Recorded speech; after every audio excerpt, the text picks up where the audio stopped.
நேற்று முதல் வேலையாக புது அரிசியில் சாமிக்கு பொங்கல் வச்சு படைச்சாச்சு. நம்ம எப்போதுமே நெல் நட்டு அறுவடை பண்ணும்போது குருவை நெல்லாக இருந்தாலும் சம்பா நெல்லாக இருந்தாலும் அதில் முதல்ல வந்து பச்சரிசி கொஞ்சம் அரைச்சிட்டு வந்து சாமிக்கு முதல்ல பொங்கல் வச்சு படைச்சிட்டு அதுக்கப்புறம் தான் நம்ம சாப்பிடுவோம்.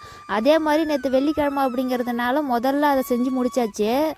அரைப்படி பச்சை நெல் எடுத்து உரலில் போட்டு இடித்து பொங்கல் வைக்கணும் தான் சொல்லிட்டு இருந்தார் என் புருஷர். அதுக்கப்புறம் அவர் என்ன நினச்சாரு தெரியல, செய்கிற வேலையில் எங்கப்பா அதெல்லாம் உனக்கு செட் ஆகாது, நான் மிஷினில் போயிட்டு அரைச்சிட்டு வந்துடுறேன்னு சொல்லிட்டு ஒரு 5 படி நெல்லாட்டம் போய் அரைச்சிட்டு வந்துட்டாரு.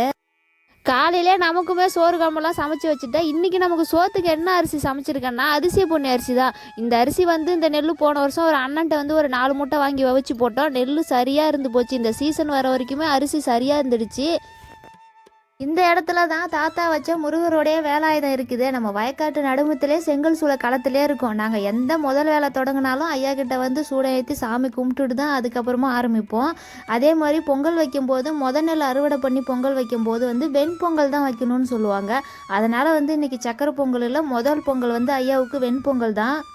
நம்ம குடும்பத்தில் இருக்கிற பிள்ளைங்க எல்லாரும் நல்ல விஷயம்னு ஒன்று ஆரம்பித்தா ஐயா கிட்ட வந்துட்டு தான் போவாங்க. அதே மாதிரி எங்களுக்கு ஏதாவது மனசுக்கு கஷ்டம் அப்படி இல்லைன்னா ஏதாவது ஒரு கெடுதல் நடக்குது அப்படின்னா, ஏன் இப்படிலாம் பண்ணுற, ஏன் இப்படி சோதிக்கிறேன்னு உரிமையாக போயிட்டு கேட்டு சண்டை போடுற இடமும் இதுவாக தான் இருக்கும். உன்னை விட்டால் வேறு என்ன கெதி இருக்குது அப்படின்ற மாதிரி பேசுவோம்.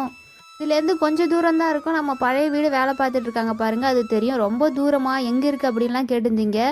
பக்கத்தில் தான், நடக்கிற தூரத்தில் தான் இருக்கும். நான் இது வரைக்கும் அதெல்லாம் அதிகமாக உங்கள்கிட்ட ஷேர் பண்ணது கிடையாது. அந்த வீடியோ போட்டிருந்ததில் நிறைய சகோதரங்க கேட்டுருந்தாங்க.